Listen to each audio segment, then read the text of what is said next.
بسم اللہ الرحمن الرحیم۔ اسماعیل علیہ السلام ابراہیم علیہ السلام کے فرزند اور اللہ کے رسول تھے۔ اسماعیل علیہ السلام ابھی شیر خوار بچے ہی تھے کہ ابراہیم علیہ السلام نے اللہ تعالیٰ کے حکم سے انہیں اور ان کی والدہ حضرت ہاجرہ کو مکہ کی بے آب و گیاہ وادی میں چھوڑ دیا۔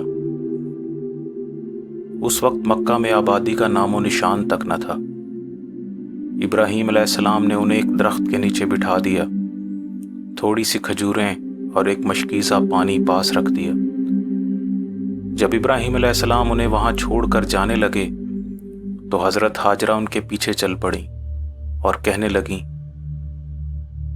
اے ابراہیم، ہمیں یہاں تنہا چھوڑ کر تم کہاں جا رہے ہو؟ ابراہیم علیہ السلام نے کوئی جواب نہ دیا اور چلتے رہے۔ تب حضرت ہاجرہ نے ان سے کہا، کیا یہ اللہ تعالیٰ کا حکم ہے؟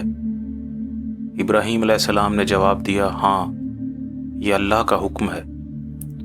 تو حضرت ہاجرہ نے کہا، پھر اللہ تعالیٰ ہمیں ہلاک نہیں ہونے دے گا۔ یہ کہہ کر وہ واپس لوٹ گئیں۔ حضرت ہاجرہ اسماعیل علیہ السلام کو دودھ پلاتی رہیں اور مشکیزے کے پانی اور کھجوروں پر گزارا کرتی رہیں۔ آخر جب پانی اور کھجوریں ختم ہو گئیں تو خود بھی پیاس سے نڈھال ہو گئیں اور اسماعیل علیہ السلام بھی پیاس سے بے تاب ہو گئے۔ اسماعیل علیہ السلام کی حالت ان سے دیکھی نہ گئی تو اسی بے چینی میں انہوں نے صفا و مروہ کی پہاڑیوں کے درمیان دوڑ کر 7 چکر لگائے کہ شاید کہیں پانی کے آثار دکھائی دے جائیں، لیکن اس بے آب و گیاہ وادی میں کہیں پانی کا نام و نشان تک نہ تھا۔ جب 7ویں مرتبہ وہ مروہ پہاڑ پر چڑھیں تو کیا دیکھتی ہیں کہ جہاں اسماعیل علیہ السلام لیٹے ہوئے تھے وہاں زمین سے ایک چشمہ جاری ہو چکا تھا۔ حضرت ہاجرہ دوڑ کر آئیں اور اپنے ہاتھوں سے اسے ایک حوض کی شکل دینے لگیں۔ پھر انہوں نے مشکیزہ بھرا، خود بھی پانی پیا اور اسماعیل علیہ السلام کو بھی پانی پلایا۔ پھر اس چشمے کی وجہ سے وہاں آبادی قائم ہونا شروع ہو گئی۔ اسماعیل علیہ السلام جب بڑے ہوئے اور ابراہیم علیہ السلام کے ساتھ دوڑ دوڑ کر چلنے لگے تو ابراہیم علیہ السلام نے خواب دیکھا کہ وہ اسماعیل علیہ السلام کو ذبح کر رہے ہیں۔ وہ سمجھ گئے کہ یہ اللہ کا حکم ہے۔ انہوں نے اس خواب کا ذکر اسماعیل علیہ السلام سے کیا۔ اسماعیل علیہ السلام نے کہا، ابا جان، جو اللہ کا حکم ہے اسے پورا کریں، آپ مجھے صابرین میں سے پائیں گے۔ تب ابراہیم علیہ السلام نے اللہ کے حکم کی تعمیل کرتے ہوئے اسماعیل علیہ السلام کو زمین پر لٹا دیا اور ذبح کرنے لگے۔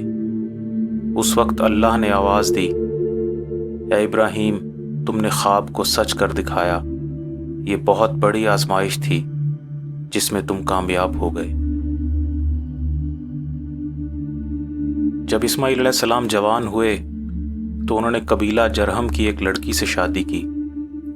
کچھ سال بعد ابراہیم علیہ السلام ان کی خبر گیری کے لیے آئے۔ اسماعیل علیہ السلام اس وقت گھر میں موجود نہیں تھے۔ ابراہیم علیہ السلام نے ان کی بیوی سے پوچھا، اسماعیل کہاں ہے؟ بیوی نے کہا، رزق کی تلاش میں گئے ہیں۔ ابراہیم علیہ السلام نے پوچھا، گزر اوقات کیسے ہوتی ہے؟ بیوی نے کہا، بڑی تنگی سے گزارا ہوتا ہے۔ ابراہیم علیہ السلام نے کہا کہ جب تمہارا شوہر آئے تو میری طرف سے سلام کہنا اور یہ کہنا کہ اپنے گھر کی چوکھٹ بدل دیں۔ جب اسماعیل علیہ السلام گھر آئے تو بیوی نے انہیں بتایا کہ ایک بوڑھے آدمی آئے تھے، انہوں نے آپ کو سلام کہا ہے اور کہا ہے کہ اپنے دروازے کی چوکھٹ بدل دو۔ اسماعیل علیہ السلام نے کہا، وہ میرے والد تھے اور انہوں نے مجھے حکم دیا ہے کہ میں تمہیں چھوڑ دوں۔ تو اسماعیل علیہ السلام نے اس لڑکی کو طلاق دے دی اور قبیلہ جرہم کی ایک اور لڑکی سے نکاح کر لیا۔ کچھ عرصہ بعد ابراہیم علیہ السلام دوبارہ اسماعیل علیہ السلام کے گھر آئے۔ وہ گھر میں موجود نہ تھے۔ آپ نے ان کی بیوی سے پوچھا، اسماعیل کہاں ہے؟ بیوی نے جواب دیا، وہ رزق کی تلاش میں گئے ہیں۔ آپ نے پوچھا، گزارا کیسے ہوتا ہے؟ بیوی نے جواب دیا، ہم بہت خوشحالی سے گزر اوقات کرتے ہیں۔ ابراہیم علیہ السلام نے کہا، جب تمہارا شوہر آئے تو میرا سلام کہنا اور کہنا کہ اپنے دروازے کی چوکھٹ کو برقرار رکھیں۔ جب اسماعیل علیہ السلام گھر آئے تو بیوی نے انہیں بتایا کہ ایک بوڑھے آدمی آئے تھے، انہوں نے آپ کو سلام کہا ہے اور کہا ہے کہ اپنے دروازے کی چوکھٹ کو برقرار رکھیں۔ اسماعیل علیہ السلام نے کہا، وہ میرے والد تھے اور انہوں نے مجھے حکم دیا ہے کہ تمہیں اپنے ساتھ رکھوں۔